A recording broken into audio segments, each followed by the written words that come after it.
يا سلام على النصيب. خلاط شغال دلع والتاني حفار في منجم تلج. أنا خلاط مودرن، بشتغل نص ساعة في اليوم وباقي الوقت على الرخامة بشم فانيليا. أنا شغال 24 ساعة، واللي مش بيتهرس بيتفرم. اسألوا التلج. في يوم واحد فرمت رز بني، تلج ونعل جزمة غلط. أنا بعمل فرابتشينو مش فول مطحون يا عم الحاج، إحنا هنا برستيج. أنا بفرم كوارع ولسان وعظم، كل يوم بعيش فيلم رعب جديد. حد يقول لي ليه في بني آدم قرر يحط إزازة جوايا ويصور؟ ده مش تيك توك، ده تحقيق جنائي. الخلاط الرايق بيقول أنا بشحن طاقة على صوت فيروز وريحة القهوة، والخلاط المتبهدل بيرد وأنا بشحن وجع وسط زعيق العمال وصوت الدوشة وطلبات الزباين.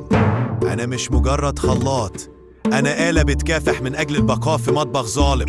لو حسيت بمعاناة الخلاط اديله لايك، ولو عندك خلاط مظلوم في المطبخ اعمل له منشن، واشترك في القناة علشان تعرف باقي الحاجات بتقول إيه.